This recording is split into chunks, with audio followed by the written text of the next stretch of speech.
You were tuned in to episode 82 of the Goodfellas podcast. We got a full staff today. It's going down.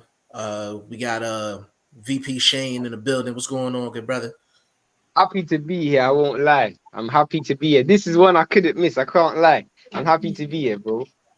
Absolutely. And we got the general with us, Boxing First Vlog, aka Blunt, aka Blunt Bayless, aka Mr. 1K in the building. What's going on, bro?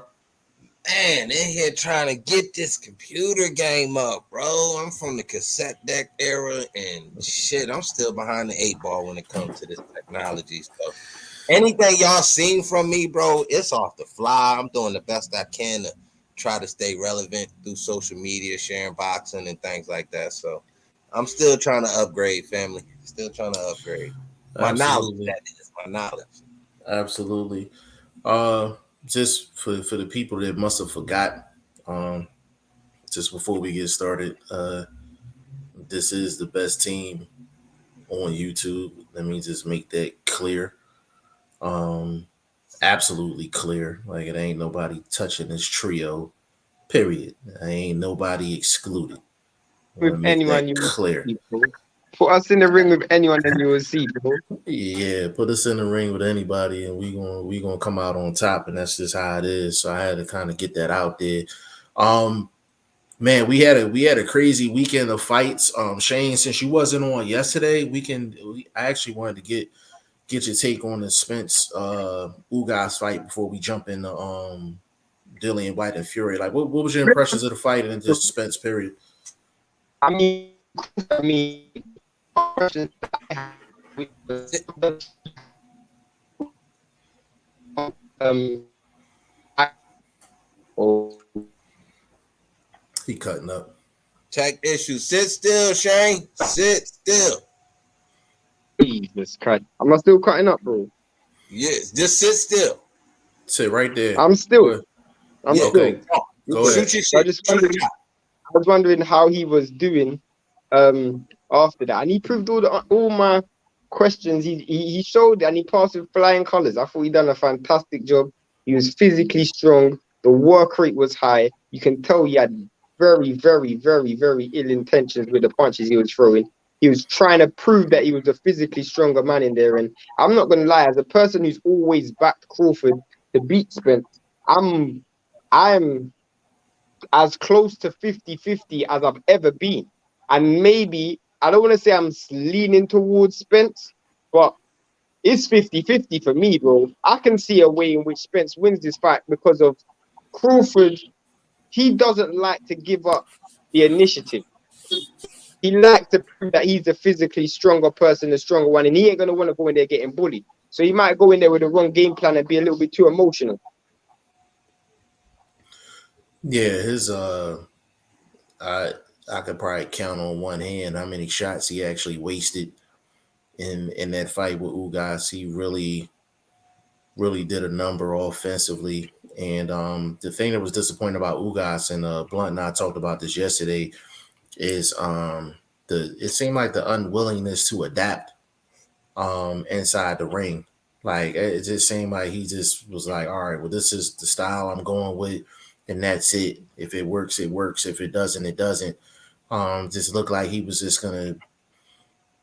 Like I said yesterday, the Blunt. I said he literally took his car, parked it, just sat there. You know what I'm saying? I Like, mean, I think he done the one. Sorry to cut you off, but he done the one thing that we don't. I always suggest. I always say is wrong, which is when you're countering looking for a one good single. You know, against someone like Errol Spence, you know that's the worst thing to do. You know, unless you got Deontay Wilder power, looking for that perfect single is never a good game plan. yeah, go ahead, Blunt. The one thing I can say he gave us that you can crack that hard exterior shell of Spence. That's the one thing that for any Crawford fans and any Crawford supporters, that's still there. And the one thing we know about Crawford, he may not have the most elite competition at welterweight, but he cracking them all. So the power has to be there. If you cracking everybody at welterweight that you're facing, then you have some sense of power. It's not all based on the level of competition.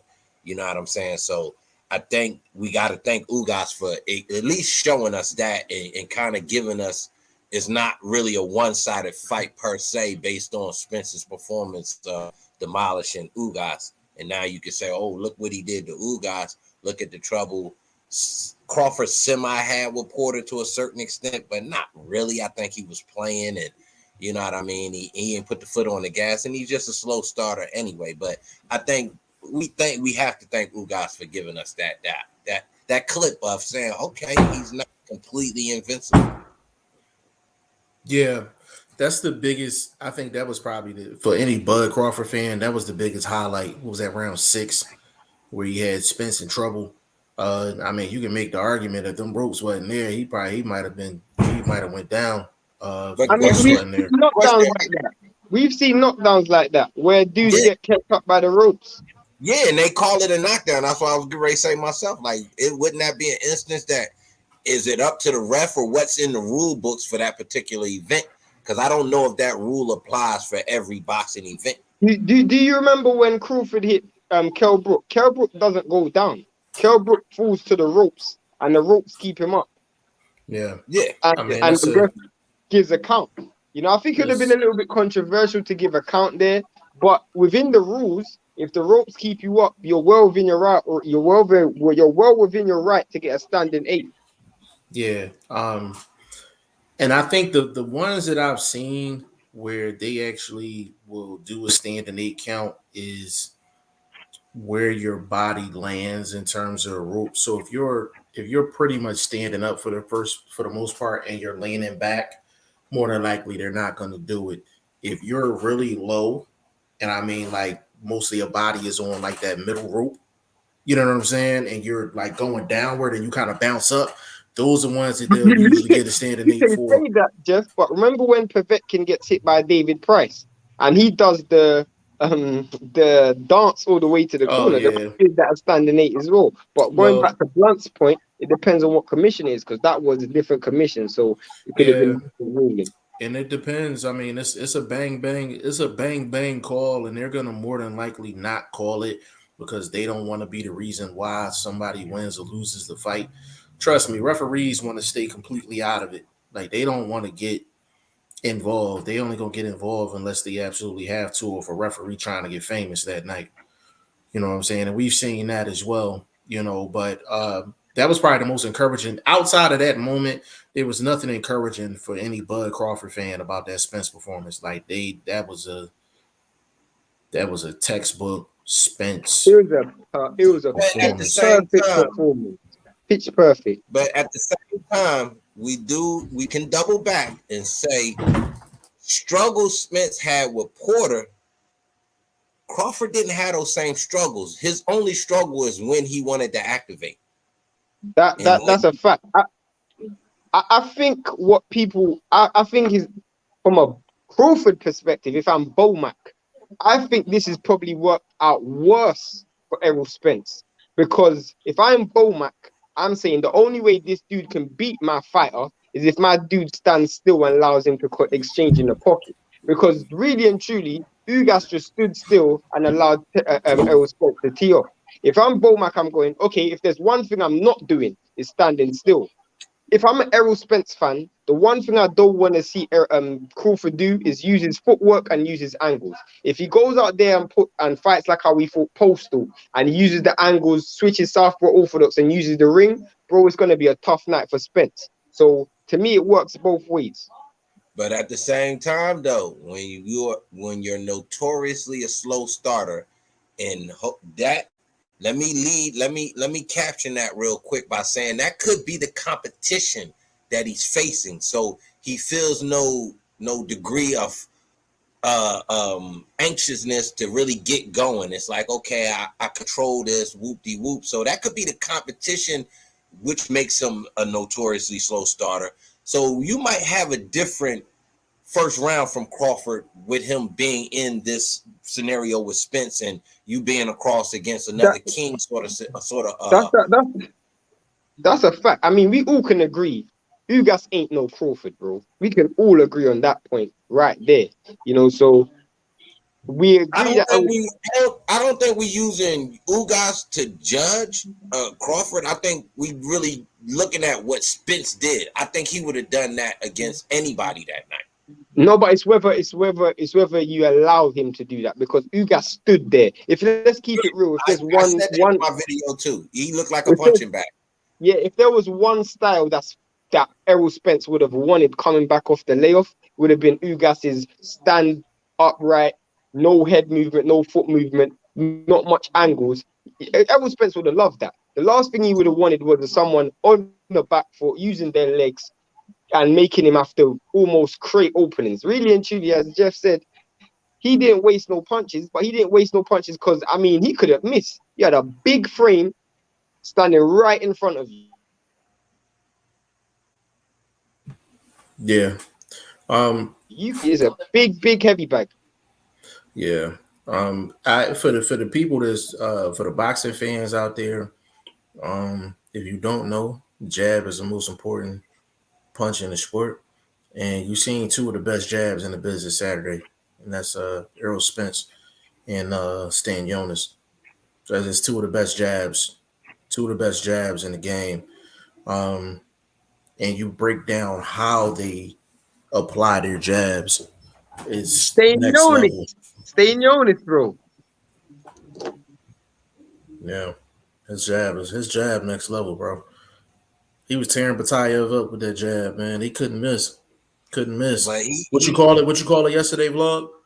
man, he had that jab working like a windshield wiper. He's keeping that rain off of him. But at the same time, he was getting some drips on him. You know what I mean? You can look at that face and you can see Batayev. I like that though. I like that. We need to get that on the shirt, bro. We need to get that on the shirt, bro. Yeah. I like that. I like that. I like it. I like it. Let's get Freeze comments. Let's get Freeze comments. It's crazy. Tree James in the building, man. Big shout out to Tree. Bud wins hands down. Is going to be on a whole different level with him. Well, you're in that camp, so I'll give him. Hopefully, he takes this advice. Use your legs. Tell Bud and Bomac to go in that fight and use their superior foot placement and foot skills. If they go in there trying to hold their feet, they're gonna have a long night. And I'm picking Errol Spence to win. But if they use their feet, Crawford's winning 10 times out of 10. Go ahead, Blunt. He usually does move in his fights. He's not a guy that waits for an opening based on waiting for a shoot. He's trying to count like that. He is a guy that moves around, sees where somebody's lacking defensively. That's part of the reason to take in 2 rounds to really get going, taking 3 rounds to really get going.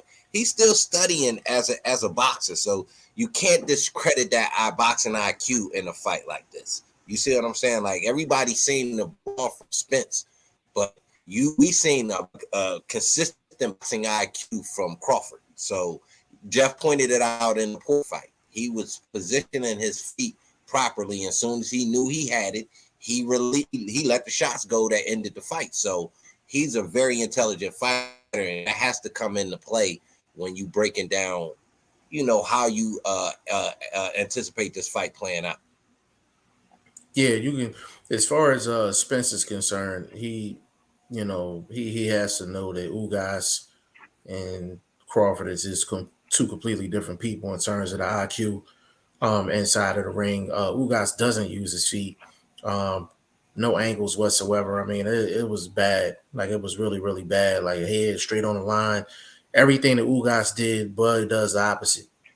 You know what I'm saying? So Spence has to think before he kick in that front door. Now, and that's the one thing about what we can say about Spence. He hasn't really been in there with anybody either super athletic or like guys that are true. I'm picking my spots. I'm really working on my openings and things like that. Like true connoisseurs of the sport, light on their feet, using angles, pivoting, spinning. He hasn't really been in with that. You look at Garcia, you look at Ugas, you look at an older version of Porter who wasn't.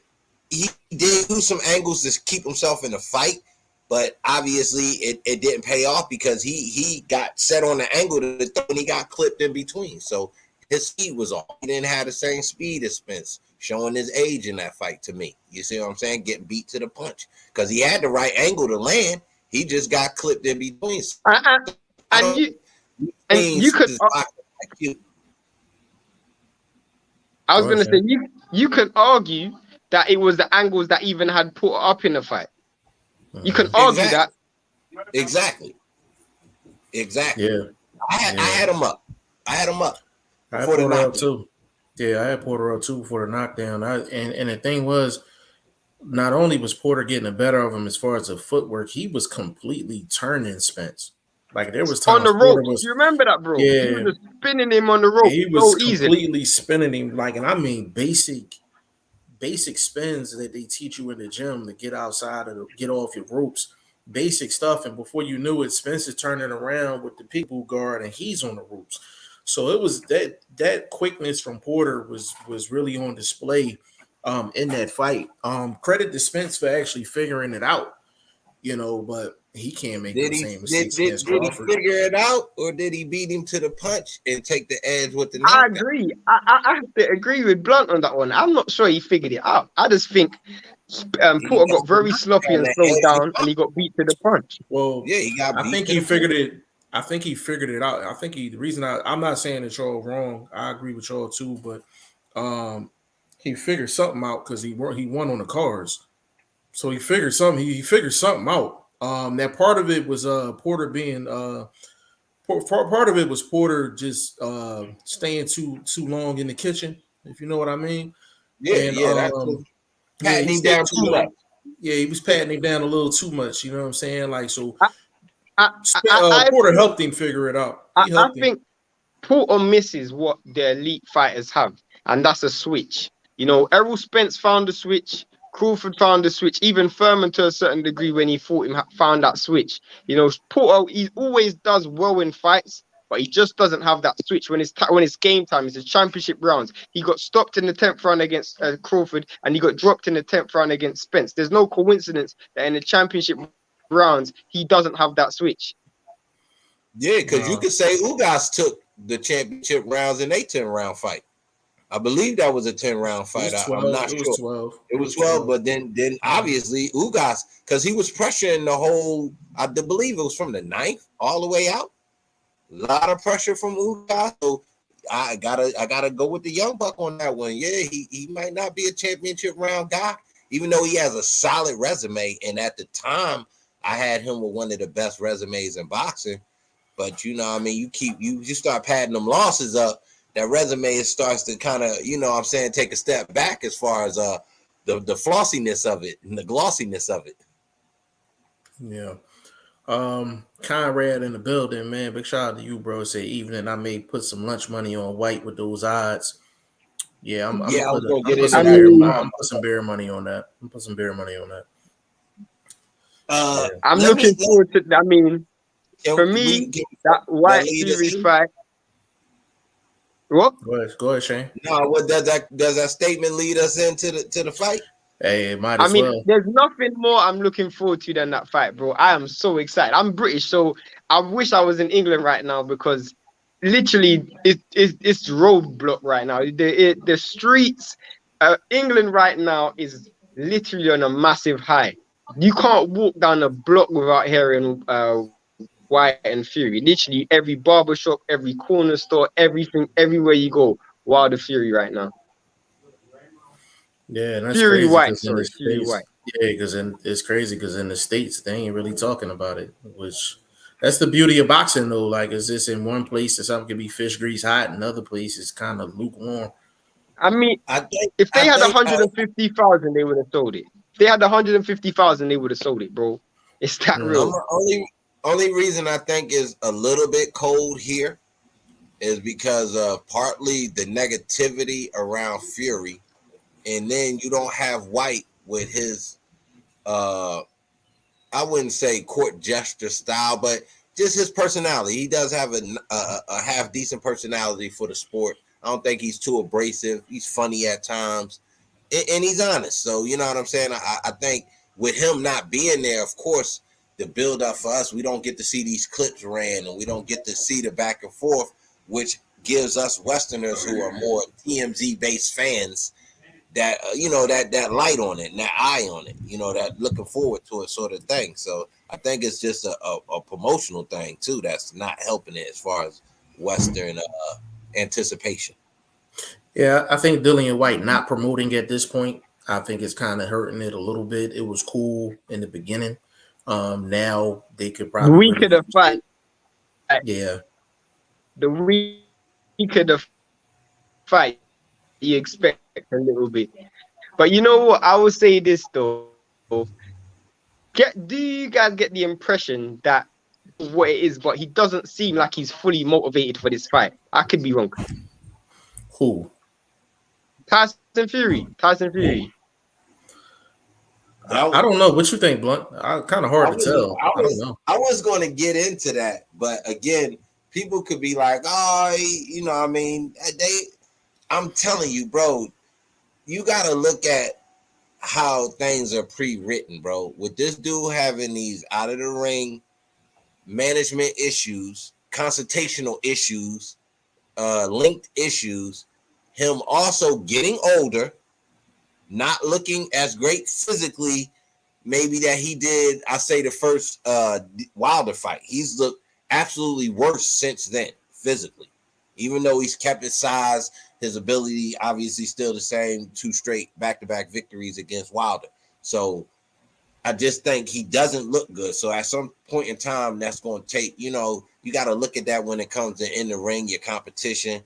Dillian Whyte's a live dog. It's not like he going in there against a fourth Wilder fight where we kind of know the outcome almost based on. Did you guys see the public workout?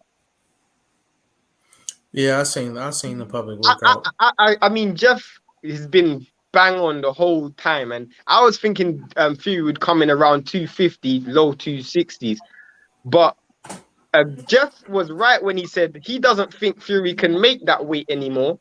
And I saw him today, and he looked about 270 something, pushing 280. Maybe he can't make that weight anymore. I just told you that. I just fucking told you that. This dude is not physically the same dude. These are years added on, and then you in a situation where you done already spoke. He didn't add on to it, but he kind of mentioned it like, yo, this might be it. You know what I mean? Ain't too much more on the horizon. He don't want to wait for the Ugas AJ scenario based on how he was speaking. So it could be, his last hurrah. You know what I mean? Yeah, correct me if I'm wrong. Vlog, did you see the public workout? No, I didn't catch it. When you take a look at it, because it's on YouTube, and Shane, maybe you can answer this for me. Just watching Fury, he don't look like a fresh fighter to me. Like, he doesn't look fresh to me. Like, look a little stale. Like, it's kind of hard to explain, but he don't look like a fresh fighter to me. Like, what you think? I just think the impression I got, and I'm used to seeing Fury be very animated, energetic, enthusiastic about fighting. Even when he's fighting people like Tom Schwartz and Otto Wallen, you see that level of bravado. I'm not seeing that in this fight, and obviously that's because Dillian Whyte's not there. But to a certain degree, I'm expecting a certain level of enthusiasm, and sometimes it just comes natural, and sometimes you have to fake it until you make it. I'm not seeing anything from Tyson Fury, absolutely nothing. It's like I just want to get through the fight and it's over. In terms of how he looks aesthetically, I just thought he looked heavier than I wanted to see him look, because I wanted to see a Tyson Fury that was going to move, because that's the easiest way for Tyson Fury to win. If Tyson Fury thinks he's going to stand there and trade in the pocket with Dillian Whyte, he's losing this fight. I'm telling you that for free. If he goes in there with the same game plan he went against Wilder, trying to stand there in the pocket and trade with Dillian Whyte, he's losing. Point blank period. Losing. There's no heavyweight. There's no one. I got to beg to differ a little bit, bro. The one thing we do know about Fury is he got hands, bro. It's not. He ain't got better hands than Dillian, bro. He ain't got better hands than Dillian, bro. No, Trust me. Now hold up. Now let me go, Shane. I'll agree with you on that. But what we do know about Dillian Whyte, his chin is very suspect. You can say his chin's very suspect, but look how battle hardened Dylan Whyte is. Dylan Whyte has been in every single. He's been in there with dudes who hit harder than Tyson Fury, and he's been That's able to my point. survive, get up off the That's canvas. He's yeah. battle hardened. But doesn't that wear and tear actually support Fury being able to get off a nice combo on the inside and getting Whyte out of there? But I think it works vice versa. Because Tyson Fury's been down 3 times against Deontay Wilder. He's been down against Cunningham, Package. He's been down in fights. And you also got to remember, Dylan Whyte's also a person who, in my opinion, when you look at lead up to this fight and in preparation to this fight, he's been in camp for about a year or so. And he's been able to almost rejuvenate, whereas Dylan Whyte, Fury's fluctuated in weight. He supposedly had COVID. He had a tough fight with Deontay Wilder. And to me, I just personally feel like whereas Dylan Whyte's fully focused been on Tyson Fury's been focused on numerous things. And I just feel like I picked Tyson Fury to win, but now I'm seeing how he looks. I'm leaning more towards Dylan Whyte. I'll say 60-40 in Fury's favor, but I'm giving him much more of a chance now. I've seen how he looks aesthetically, because I just don't think you trade with someone like Dylan Whyte. You don't do that. This dude is just too clean in the pocket. This dude's hand skills is amazing. Literally amazing. I don't think there's a heavyweight with better hand skills. Now, but that's what I'm saying. But check this out, though. Now, we don't rank Povetkin hand skills. We talking hand skills. Where we rank Fury's hand skills, am I correct? Yeah. I'm talking about hand skills, being able to move, get your punches off quickly.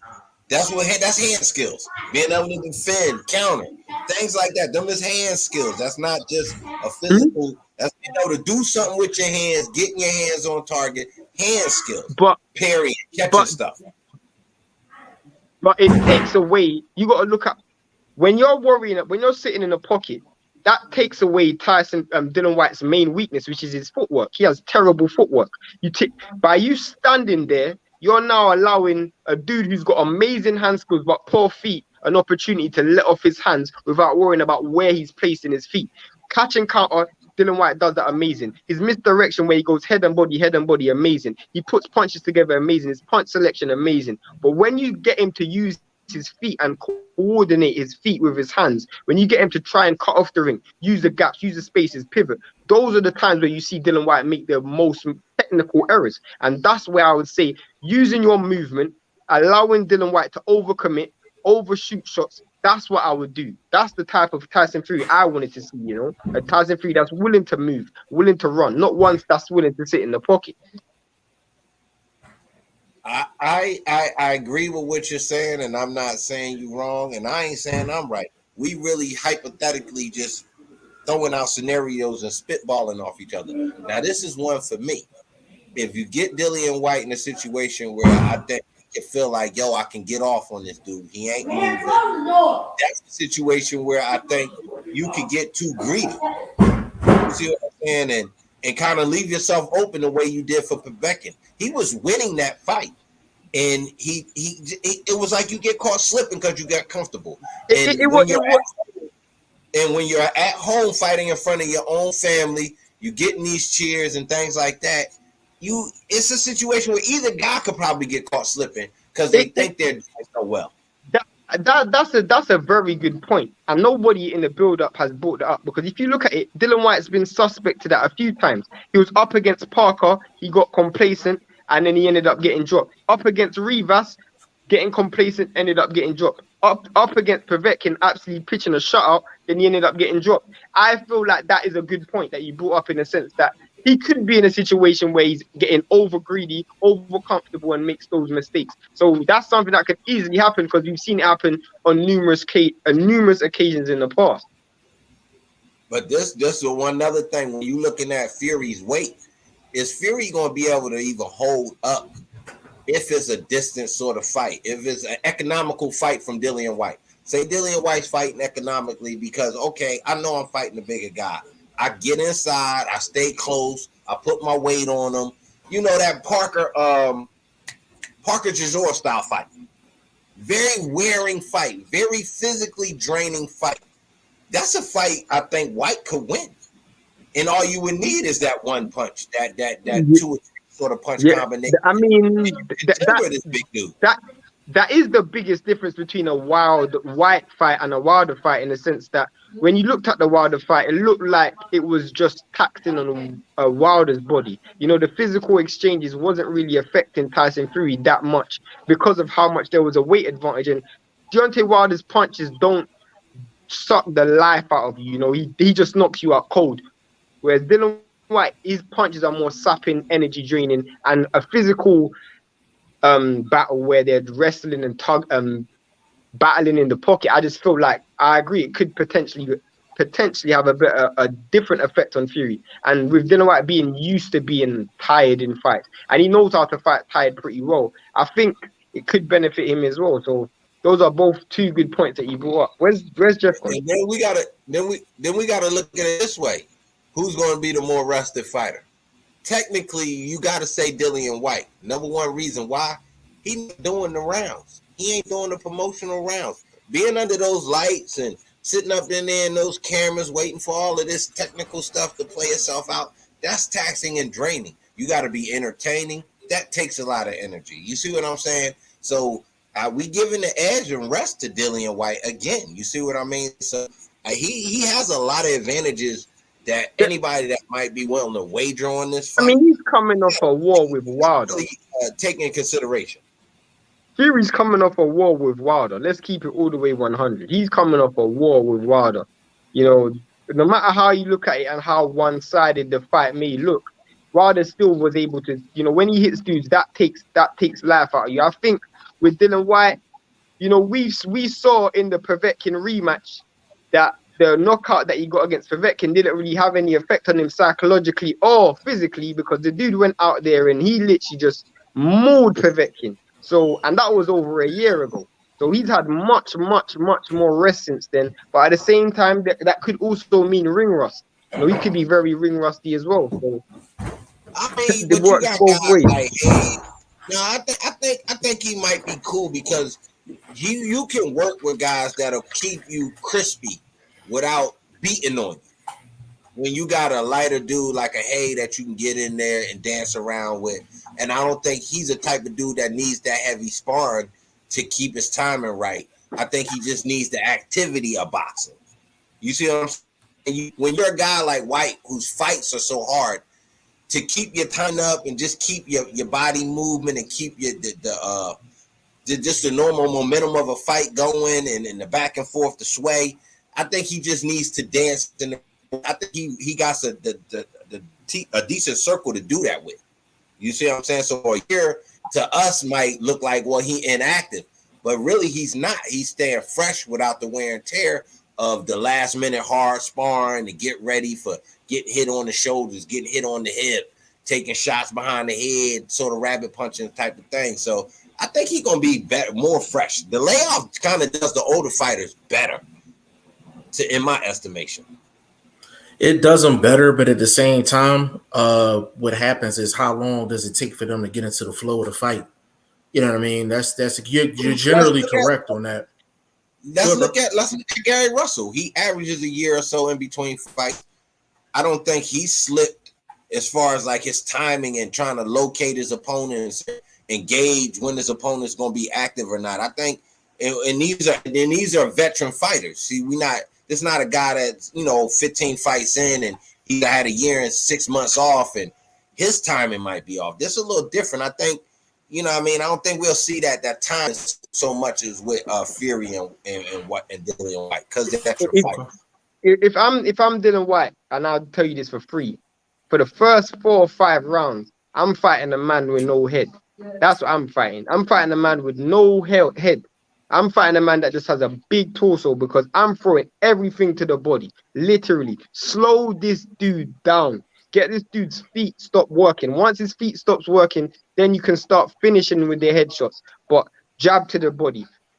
hook to the body, everything, and don't load up until you're getting backed up against the ropes. I think that's what Otto Wallen done a fantastic job on, where he just Tyson Fury goes back in straight lines. So if you follow him out that back door and you don't even need to throw, you just need to follow him to the ropes. Then you let your hands go. I think that will do him all the world of good. But we saw Wilder in the first round. You know, Tyson Fury's not a hard dude to hit to the body. You know, he's gonna give you that. So take it. Yeah, I agree. Let me get in these comments real quick, fellas. Miles Williams, I think big shout out to you, bro. I think Whyte definitely slept on work rate wise. His work has propelled him and think he got a shot this fight. And this coming from a Wilder fan.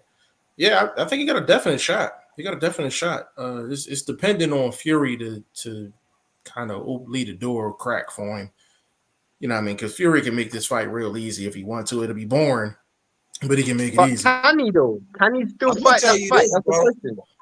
Let me add this in there real quick before you get to the next comment. If you look at Fury and Shane touched on it, he thinks he could take those body shots early. If you break it down, Dillian Whyte's a harder body puncher than Deontay Wilder. That's a fact. Because Dillian Whyte's more compact, his shoulders are thicker, and when you throw shorter shots with just heavy trunks on it, you're gonna feel that vibration. So the early body shots, especially the hooks and the straights, and just the rabbit sort of shots that you can get in with your one hand tied up, sort of old school dirty boxing, that early wear and tear, it's gonna pay dividends for Whyte as long as he can keep that chin tucked and have some sense of focus on defense while he's being aggressive. Yeah, the one thing I would watch out for from Dillian Whyte, he can't just set up shop and be throwing body shots there all day. Like Fury's not going to allow him to do that. He is going to counter up top. You don't trade body shots for head shots. So he need to stay down there, but he need to be defensively responsible as well while he's No, doing it. I just mean in terms of on your way in, Jeff. What you don't want to do is let Tyson Fury do all of the head, shoulders moving all around like that, like what he normally does. You know, on your way in, aim for the body. That's what I'm saying. Yeah, You can you go can't. on, finish with the headshot, Yeah, but you on your way can't. in, make sure you go into the body. No, I agree. You can't shoulder roll a body shot. You understand what I'm saying? Yeah, I So, mean, and it's a case of like you're fighting a dude who's maybe 5 inches taller than you with a significant reach advantage. You know, Dylan White's not used to fighting dudes taller than him. You know, he's fought Povetkin, who's shorter, Rivas, who's shorter, Chisora, who's shorter, Parker, who's basically the same height, Brown, basically the same height. He's not used to fighting up. So because of that, just the trajectory of where you're punching up, you know, I just feel like you just take that away Andrade style and just go straight down, fight at one level, and that level is bodies all the way through. yeah. Key punch in this fight for me, overhand, sneaky. Punch he ain't never really used in his career based on what Shane just broke down. And catch Fury off guard, because why would he think it'll come? It's a punch this guy ain't never really had to rely on. It's the punch that put Fury on his back 3 times, though. he's been on his back 3 times from that overhand right. Cunningham hit him with that overhand right, and Piper hit him with that overhand right. Yeah, so, and a little while ago, you got to refresh his memory on it. That's what Dillian Whyte gonna have to do. Refresh his memory. Facts. Big shout out to Rob Acosta, man. Big shout out to you, bro. Was Shane in here yesterday? Great job on the strength and conditioning for Zach Ochoa. He ain't get the dub, but he was definitely fresh pretty much the whole 10 rounds, man. But big shout out to Rob Acosta. Conrad said Fury already seemed a little unmotivated in the third Wilder fight. To be honest with you, bro, like I think he didn't get motivated until the trash talking really started like kicking in.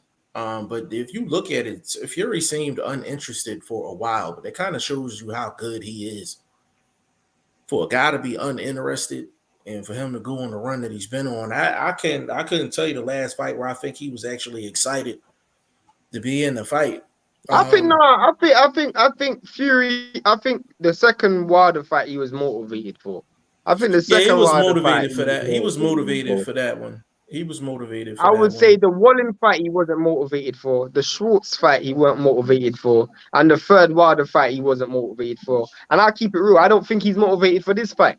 I'll just keep it 100. I don't think he's motivated for this fight. Because look how much failed negotiations. He had the failed Usyk negotiation, failed AJ negotiation, and then the Wilder fight. I just feel like personally this dude is just uninterested right now. And let's keep it real. How much shenanigans have you actually seen this dude try to pull? Not much. You know, he hasn't pulled any shenanigans in this fight for the Whyte fight. I just think this dude ain't motivated for this fight at all. But usually motivation usually leads to bad performances. He's winning. I You mean, know what I'm saying? He's not winning. all the time. It depends on when, like, how you address camp. You see my point? Like preparation, bro. Like I just feel like Tyson Fury is a person who fights great, but he can make things easier than it needs to be. But with someone like Dylan Whyte, mistakes, you pay for those. You pay for the mistakes against Wilder as well, but I just feel like emotionally Wilder was way too invested. Dylan Whyte's not emotionally invested into this fight. So he's gonna go in there with a clear head, and as Blunt said, he's fresh. He's much fresher than Fury. So I don't know, man. I That's think what I'm worried about. How fresh is Fury? People underestimate he's coming off of 3 Wilder fights. Wilder ain't a normal drugs, human being. Like he's not a drugs, normal human being. alcohol, Yeah, his weight body's Wait, not. gain. His yeah, body's been on. yeah. That up and down in your weight will take some wear and tear off that frame. Yeah, I don't know if I want to call it an upset, but I wouldn't be surprised if Dillian White get a victory, man. I wouldn't be surprised at all. Conrad, I think we'll see a real war. I think we're gonna see a war too, because I don't think Fury's capable of actually putting on a boxing clinic anymore. Just physically, I think physically he's just not able to stay disciplined for an entire fight, which is why you had those Wilder fights like that. You know what I'm saying? In the what's it called? In the public workout, he went southpaw. Why do you think he did that, Blunt and Jeff? Why do you think he went southpaw in the public workout? I feel like that was very, very, very, very Strategic. mysterious. He'll Yeah, use it. strategic. He'll use it in a fight. He'll use Yeah, it But why would if he's gonna use it? Why would he do it in a public workout? because Why he's would he not just arrogant. keep it up his sleeve? Because he's arrogant.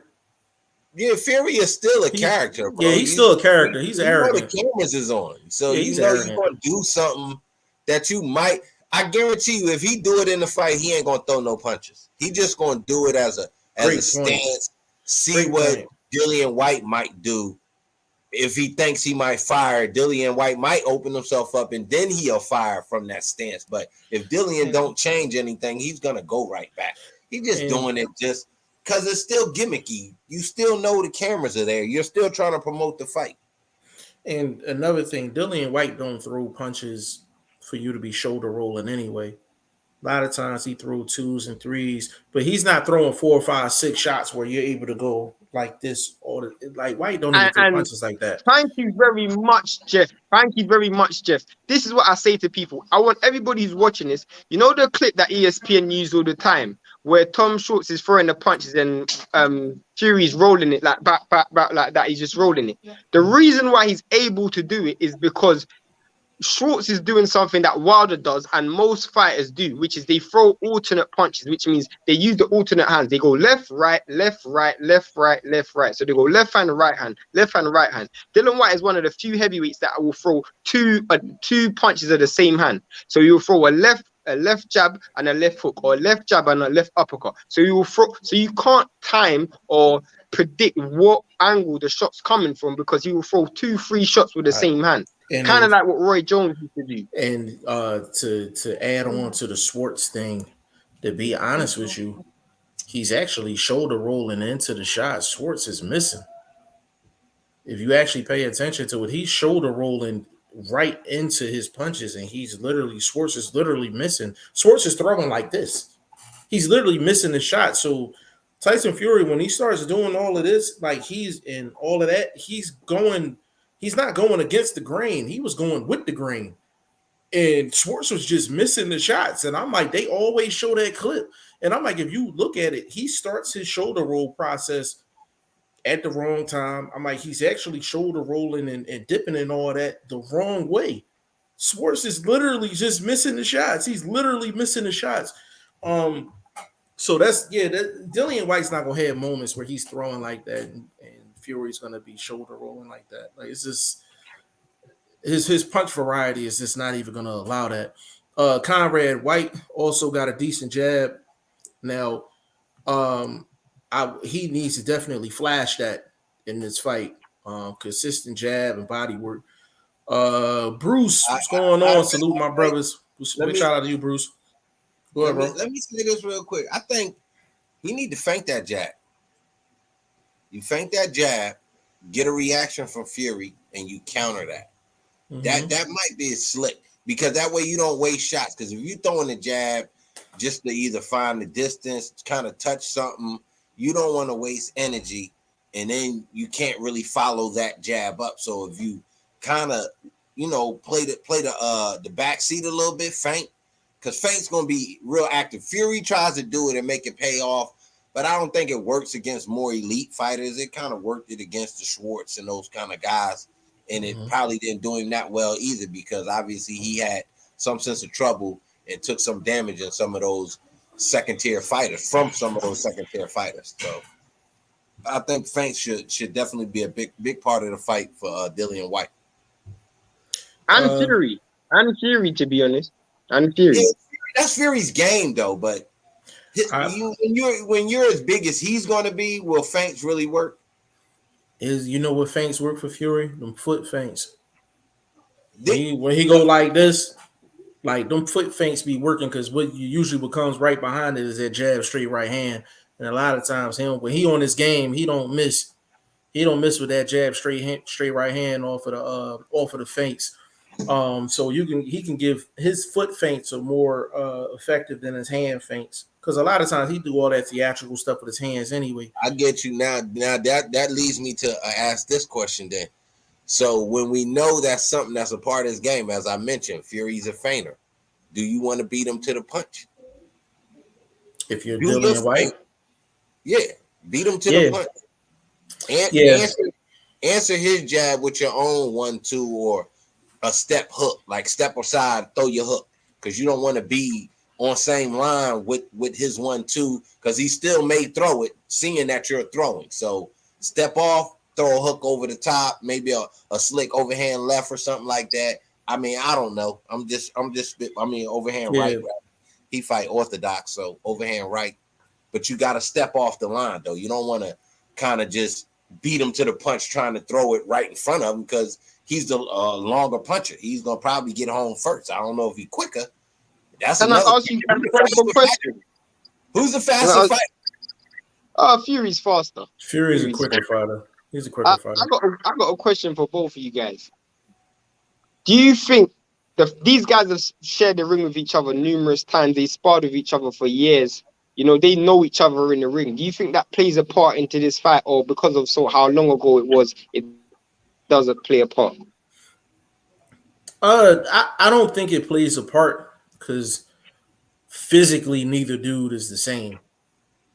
Like physically, neither one of them are the same fighter as they were back in the day. So mentally, they obviously are going to have an idea of what the other guys bringing to the table, but that's really no different than somebody you done watched extensive film on, especially from a heavyweight level. I don't think it's going to be I don't think it's a real big issue. Only way I say it plays a part is if each fighter can truly tap into their mental Rolodex and remember what worked. Especially in the inside game, which most sparring is a lot more inside combat. So if you can remember what worked for you during that time, it's more likely to work now. So I think that's for each guy to kind of tap into their own Rolodex and find out. I don't think neither one of them tapping into nothing. I think they're going to go in there. I think it's going to be a boxing match for a couple of rounds. It's going to turn into a fight, though. It's going to turn into a fight. If it turns into a fight, isn't most sparring sessions kind of traditional fights head-to-head, mano-a-mano. You don't We see it. talking a long time ago, though. That's a long Again, time ago, bro. That's why I said you gotta tap into your own mental Rolodex and kind of remember what worked. But bro, I can't, bro. As much as you guys say this, I can't see it being that, bro. I can't see it being a war, bro. I can't see it because I can't see Javon Sugar and Tyson Fury being so stupid getting into a war with Dylan White when they could just win easily on the bike. Well, when the last time you seen Fury make a fight easy? And also, when the last time you seen a 300-pound Tour de France winner? So just saying. Just saying. It's a long time to be on that bike, bro, with that weight. And search that, bro. You got to sit. Bro, 50, time's starting up, bro. 50 minutes. I'm killing them, pimp. Ain't nobody in these boxing I streets love Blood man. so much, bro. I Yo, love this guy so much. You said a Love this guy. 300-pound Tour de France winner. That is hilarious, bro. That But is it's true, hilarious. though. It's true It because is facts, he has though. come in. Javon Sugar Hill said he's coming in the same weight he did for the last fight, and he looked the same weight. He looked about 276, 278, something around there. Yeah, he looked around like 275, 280. Mm-hmm. So what's the he back can't be end going in weight? there. Y'all can say what he going to step on them scales with. It's the fight night weight that's really going to play a factor into where his physical output going to be. Well, I mean, they usually heavyweights usually come around the same weight they do on fight night anyway, because they don't rehydrate. You know what I'm saying? Because they ain't got no weight to make. So he's probably gonna come in around. Unless it's a psychological thing where Yeah. he wants to give off a full sense of security that he's heavy and he's actually lighter and he's gonna try and be more mobile.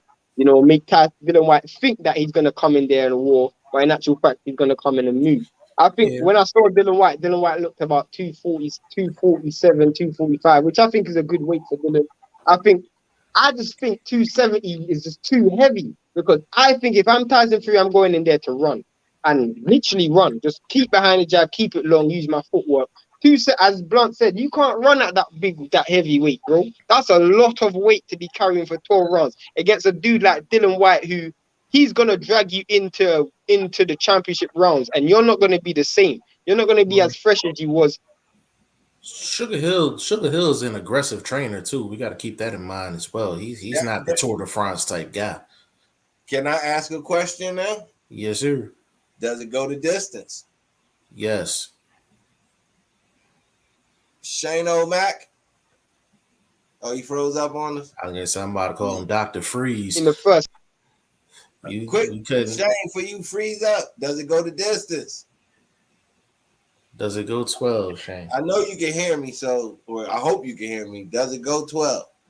Yeah, he froze up again. Go out, come back in. Who done jumped in? Who you sending a link to? Shane that jumped on? Shane frozen on both screens. No, I'm here. I'm here. Oh, okay. Hold on. Let me remove this other. Yeah. Okay, go ahead. Go ahead, bro. Does it go the distance? Does it go 12? No chance. I think it do go 12.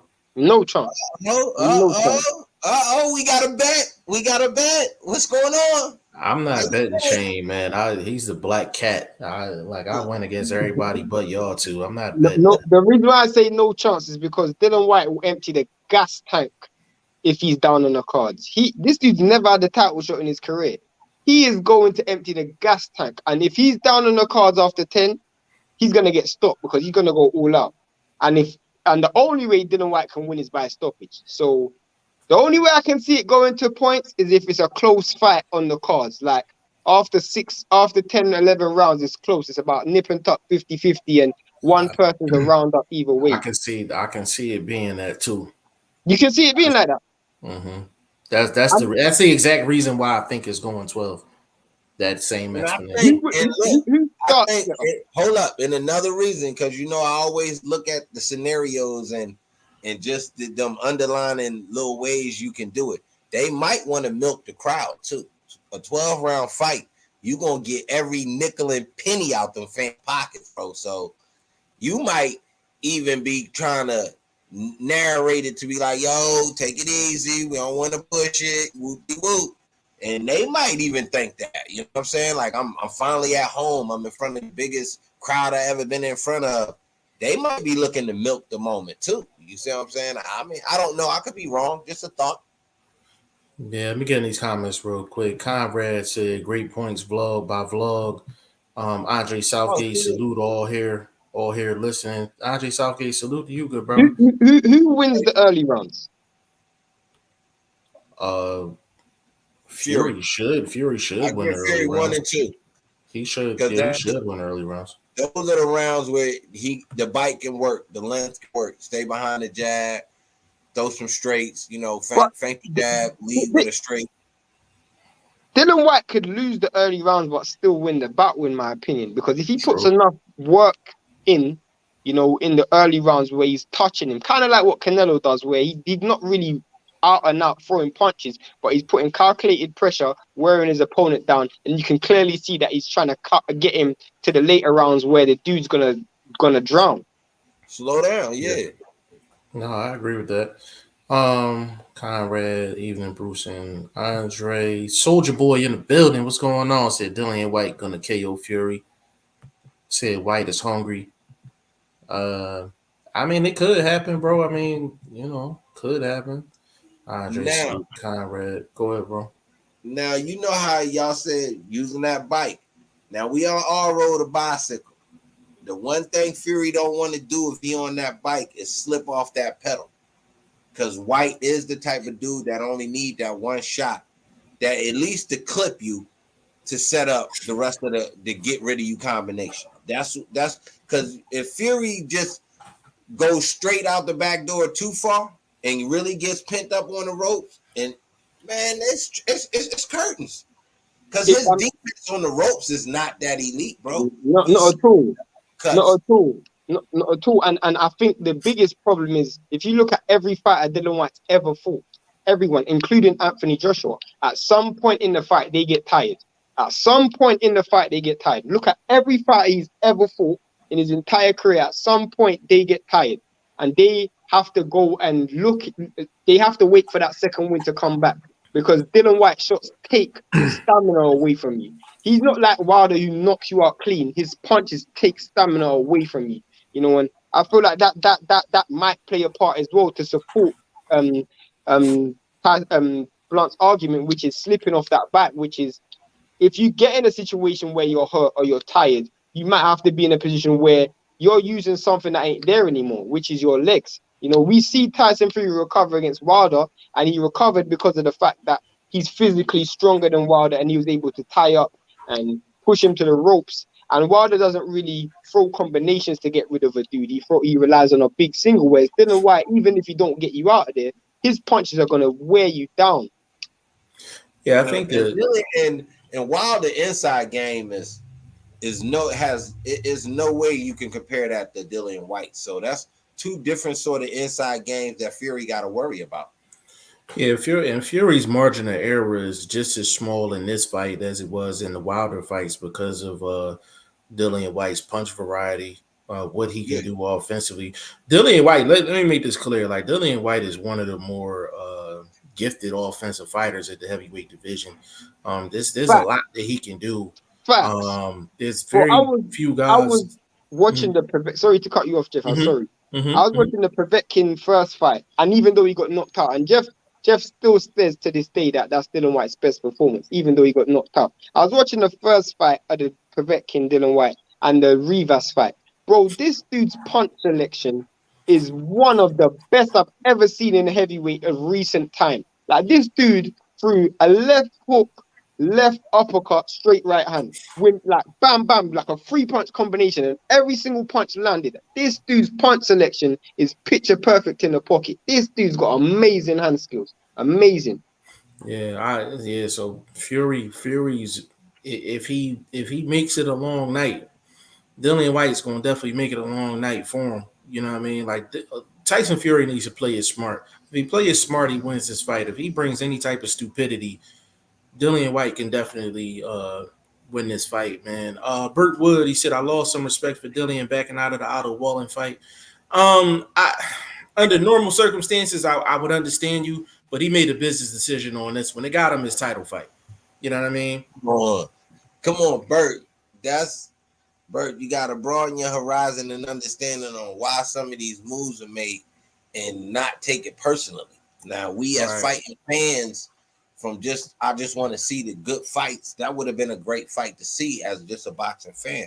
But understanding what he's kind of going through on the board, the executive side of the game, this is a situation he had to bypass because there's a bigger door to open down the road, man. So you got to look at it from that angle, as Jeff was saying. It's a business decision, bro, for sure. Conrad boxing goes to 12, but both get dropped. Ooh. I can see that. I can see that happening. I can see that happening. I Andre will Southgate. say this though. I will say this: if Dylan White gets dropped, I'll be more. If Dylan White gets dropped and Tyson Fury gets dropped, I'll be more worried for Tyson because Dylan White gets dropped nearly every fight. He's used to being dropped, so he knows how to fight in that manner. If Dylan White can get to Fury and drop him, that's gonna have more of a lasting effect on Fury. Dylan is one of the better finishers too at heavyweight too. We got to keep that in mind as well. But hasn't Fury been down in all three Wilder fights? So he knows what it's like to two of the three. He was down on the glove gate side of the game for number 2, so he's been down in all 3 fights. Got you.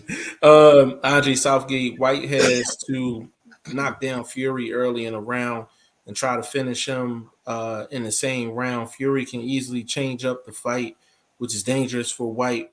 Fury on the front foot may get clipped. Fury on the front foot. I think that's why it's going to turn into a real fight because I think Sugar Hill is going to have him on the front foot for part of this fight, and Dylan going to meet him right at that line. Go ahead, Vlog. I ain't gonna lie, bro. If Fury on the front foot and he can sustain that front foot activity, Whyte defensively, can he withstand being pressured? You see what I'm saying? Because he folded when Joshua started coming forward. He folded. That was a long time ago, though. But that's let's keep it real, bro. Joshua offensively is 20 times better than Fury.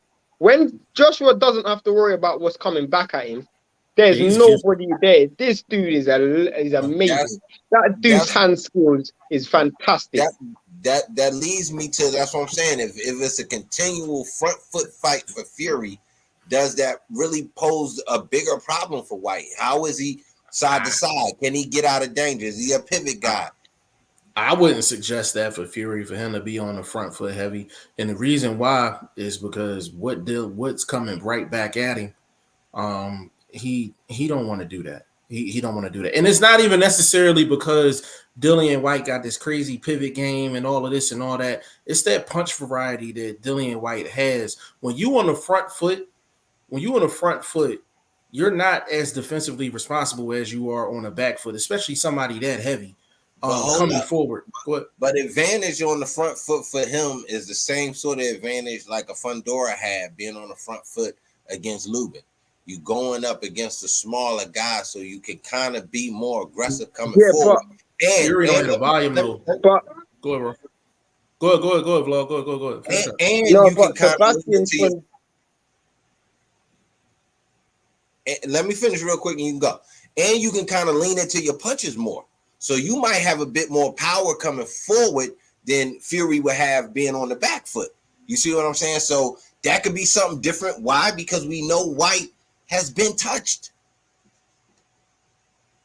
Sebastian Fundora has much better hand skills than Tyson Fury. I don't rate Tyson Fury's offense. So that's the problem. I don't rate Tyson Fury's offense. I mean, but bro, he's not winning fights from defense. He knocked out Deontay Wilder. That's offense, bro. So, but that was more wear and tear and size. That was more wear and tear and size. So doesn't he have that same advantage in this fight? He's still the bigger guy. He's fighting a bigger guy. No. Okay.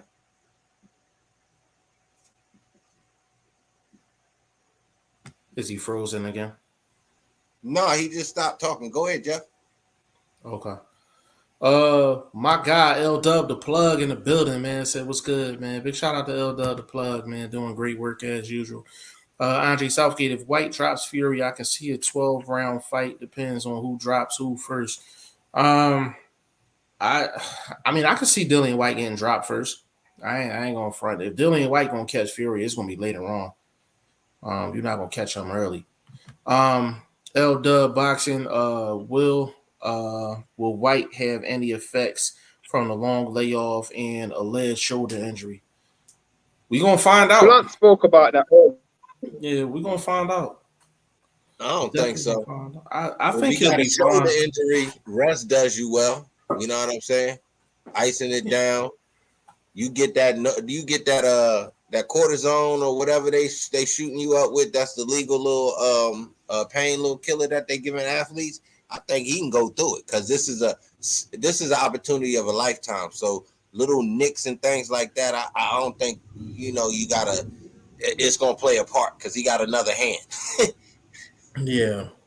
Burt Wood, if Wilder could not stop Fury, no way Dillian will. Burt, let me address that real quick. Under normal Interesting way to look circumstances, at it. yeah, it's an interesting way to look at it. But the reason I would disagree is because Wilder has basically softened Fury up. So if Dillian White is gonna get Fury up out of there, it would be partially because of Wilder and what he was able to do in those fights. What Fury, trust me, Fury's not the same guy physically It's now. not just that, though.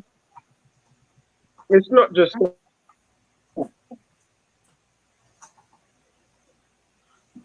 His chewing, he messing up the signal because he chewing. It's not just that. I just think it's wear and tear. Like Dylan White can over time stop him as well with an accumulation of punches. Yeah, it's a very interesting fight. YSM Sports Media, Shane, I told you it was a wrap for MTK. The Rico has a better record than Floyd. You want to respond to that, bro? I think he's only hearing us since. I don't care. Yeah, I don't give a damn neither. Burt Wood vlog. Fury called me last night. He said, "Tell vlog tighten up." Bird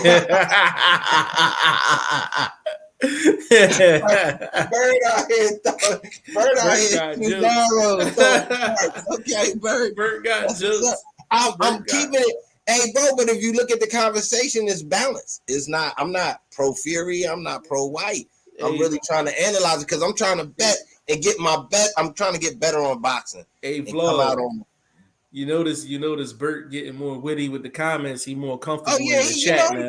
He tagging in my dead shoes. He watching the dead shoes fly in these boxing streets. Quick question to both of you guys. Who, if you guys had to give a percentage, what percentage are you giving to either one or for this fight? To win the fight? Fuck, that's a great question. Didn't even think about that one. Yeah. Shit. I give I think it's a 65-35 fight.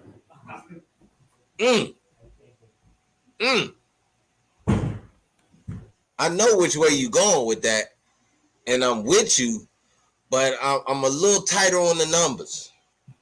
Okay, go ahead, shoot. I'm saying 64. 64. There you go. I'm more in that area. I'm more in that area. Only reason I'm not going 60-40 is because of the layoff.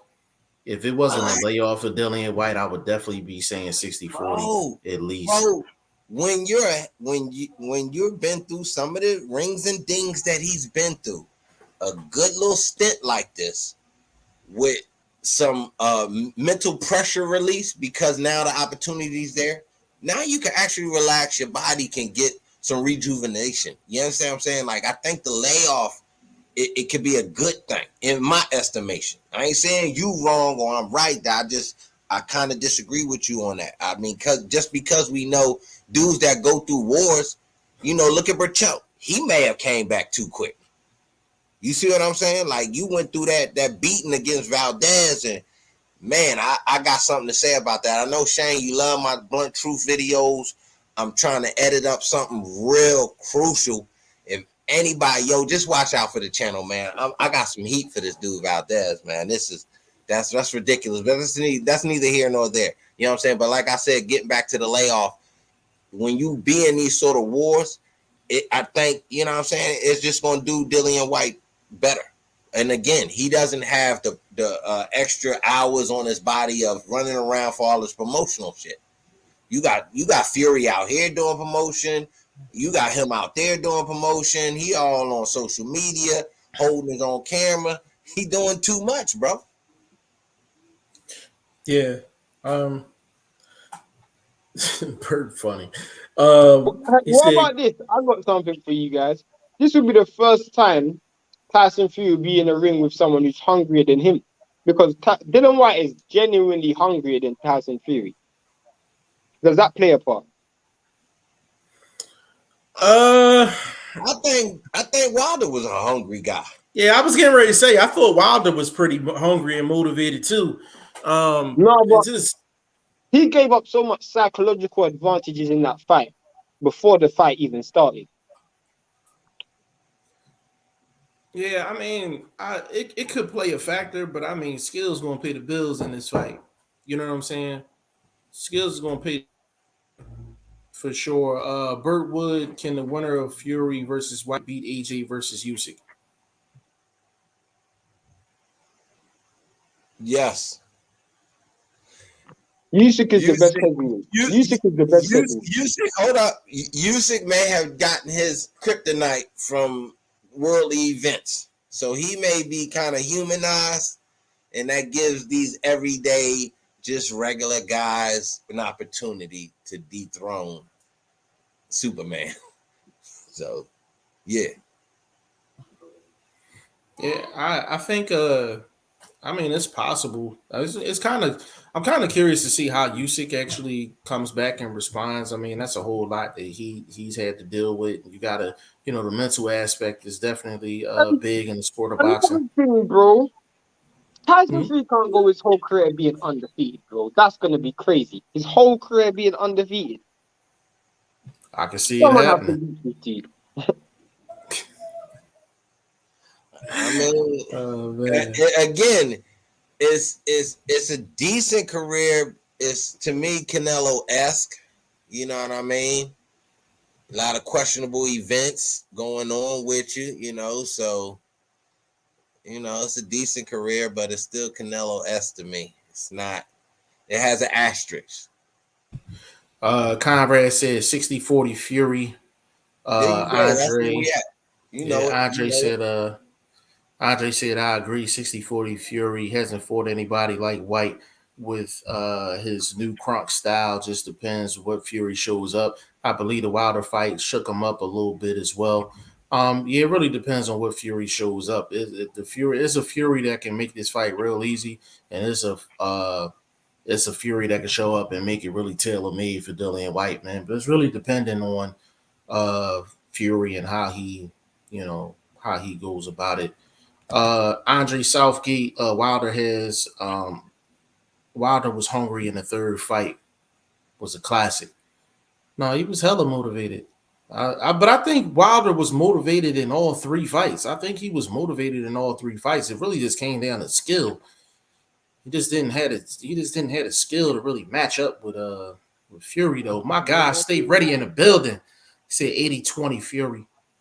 That's a big number. That's a big number. That's a big number. But I don't think Stay Ready is the biggest Dillian Whyte fan either, though. I didn't think he was the biggest Fury fan either, but that's true. That's true. Big shout out to Stay Ready, though. Right there. You feel me? Big shout out to Stay Ready. That's my guy right there. Yeah, Burt Woods. Shout out, Stay Ready.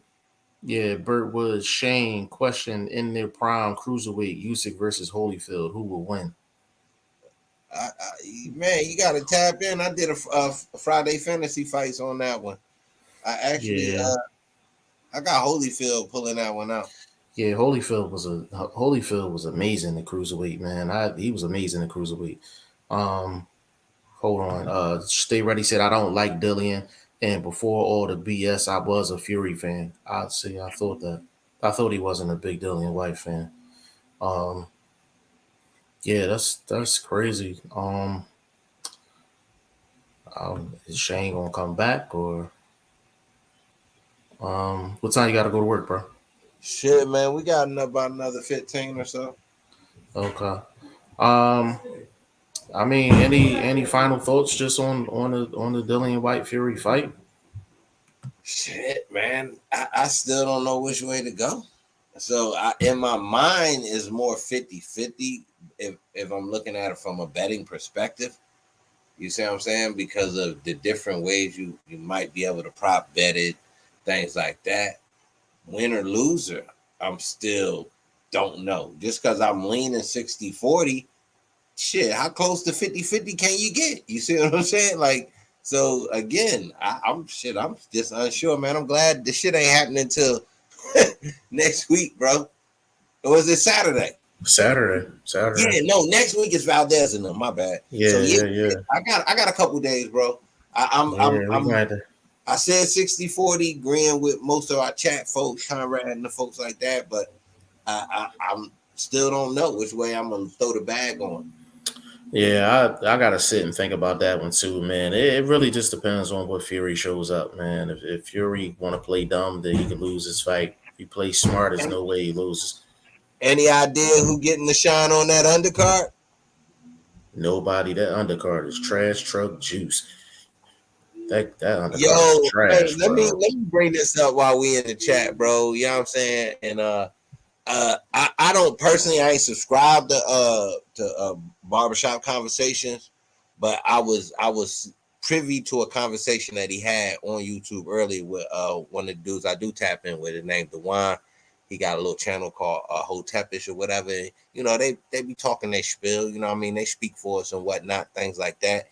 And as Fred was on there talking, he mentioned that that whole card that came from the Spence situation didn't have none of his young fighters and as far as his promotion on there, which you usually do if you're like the marquee fighter. You kind of get one of your guys on the card, but I he agree. and I thought that was keen. I was like, yeah, that's kind of true because you know Mayweather padded it with a couple guys that's associated with him. Traditionally, One that's yes. actually a fighter and one that's part of his gym. So Yeah. I don't know. No. That was What's the weird. topic now? What's the topic No, now? we just No, we just running down final thoughts as far as like Fury and and White. Go ahead, and bro. then hold on, let me go. And I then mean, I'm in the chat real quick. You know, I ain't rocked the whole I conversation heard with you him. guys I'm in mention the the chat. undercard. Yeah, we said it's trash, but let me finish this spiel real quick. So as I was saying, I'm in the chat, so I'm asking them. I'm like, yo, I understand, you know, it's pro black, everybody pro black, whoopty whoop. And I asked a serious question because I don't know the answer. I'm like they said that like Spence and them, they the bag. All these Tank, all these guys, they the bag. I'm like, well, if we had an all black card, would it sell like that? Like they say, Spence had those numbers from last week. Did Spence have those numbers just based on Spence, or was it because there were other fighters getting support on the card? And would that same support be there for an all black card of stars, say Spence, Tank, Stevenson, all on the same card? Would that really be? I don't know. I was asking a question. They believe, and Fred believes it was. So his answer to my question was he believes we would do excellent numbers. What's your thought on that? Just off top. You got two types of You got two types of black fans. You got black fans that pay and black fans that don't. You got more black fans that don't pay than ones that do pay. So there'll be a lot of support, but it might not equal up to dollars. That's my opinion on it. What you think, Lo? I don't know, bro. Shit, maybe I ain't lived long enough to answer that question. You know what I'm saying? I Yeah. know we rock with each other. I know that. I know Yeah. we don't rock with each other at times. So I don't know, bro. You know what I'm saying? But Yeah. I ain't saying that them numbers ain't just from Spence. You know what I'm saying? Because folks been waiting for this cat for a long time. And he is the truth. Gotta be talking pound for sure. You know what I'm saying? If you're leaving him out the conversation, you're out the conversation. So we just gonna move on with that. But I just thought it was for somebody that's is articulate and is you know what I'm saying, as outspoken as Fred is, from my understanding. Really just starting to learn about him here recently, you know what I'm saying? Because I do my own 1-2 in these boxing streets. So I ain't really, you know, that sort of guy that follows somebody else like that and try to, you know, chime in and do work off of what they do. I do my own thing. So I just was privy to that because I actually tap in with the dude, DeWine. So yeah, I appreciate him answering that question. And maybe we can, maybe, you know, maybe it won't. I don't know. YSM, any worries about the fight possibly not going on due to Whyte's no show during promotional events? There's no way in hell. There's too much money involved. Michael Johnson, what it do? Big shout out to Michael Johnson, man. What's going on with you, bro? Stay ready. Yes, he did. Adrian, he said Adrian Monta for the Pochi. He Oh turned. yeah, he did. Not. He came today. He landed in the UK today. Yeah. He just. I guess you guys can't hear me. Yeah. And Sam Arnold fought on the undercard. They just wasn't on TV. Yeah, you got to pay attention to that too. Yeah, like the non-television portion. Yeah, yeah. Maybe he wasn't. Point. Maybe he wasn't direct with that comment on that particular show. So yeah, I just so. Yeah, Andre Southgate. I ain't tuning into the undercard. Should have been better names on there. It's just when you dish out $40-something million between two people, it's kind of hard to have a real good undercard with noticeable names. I may not get it, but this one's pretty bad. But they ain't got bad bitches, nobody on there. Nope, nobody. Man, it's bad, man. You gotta have some fan friendly guys, because that's that crowd, bro. That is a pub sort of crowd out there, in my estimation. So you kind of gotta have one of those. I won't say gimmicky guys, but one of those tough guys. Yeah, definitely. Get the crowd going. Yeah. Man, let's call this one, bro. The hour 20 minutes strong. Got some Whyte and Fury up in here. YSM, he said that Andre, sometimes it's the no name undercards that's fire. That's true, but you got to match them up right though. You got to match them up right for sure, man. Vlog, give me your social media so we can get up out of here, good brother. Man, I'm boxing #1 STVLOG on Instagram. Boxing First Vlog, the way you see it on the screen on YouTube. Same thing on Twitter. I just put up a tweet. Y'all need to go hit me up. Tell me y'all thoughts and what y'all feel like that'll do to the boxing landscape if that was to happen. So check out that last tweet. Hopefully it got up on there. So let me know. I'm all over the place, man. Facebook, Instagram, Twitter, G5FTV, website, G5FTV.com. Articles is coming. Big shout out to VP Shane. You could catch him at I_am Shane, the #1 on Instagram. Last two comments, Burt Wood said, vlog, they need more black ring girls. Yeah, I would appreciate that. And Andre Southgate, peace, all hope to catch you next time. We'll be back tomorrow for sure, man. So on behalf of VP Shane, aka Ice Cold Shane, Boxing First Vlog, aka the General, aka Blunt, aka Blunt Bayless, aka Mr. 1K, and your boy G5 Jeff TV, aka G5, aka 5, aka the Guru, on behalf of the staff. We're gonna do a part 2 tomorrow, the Tyson Fury and Dillian Whyte, and get into whatever else we need to get into. So on behalf of the staff, see y'all tomorrow.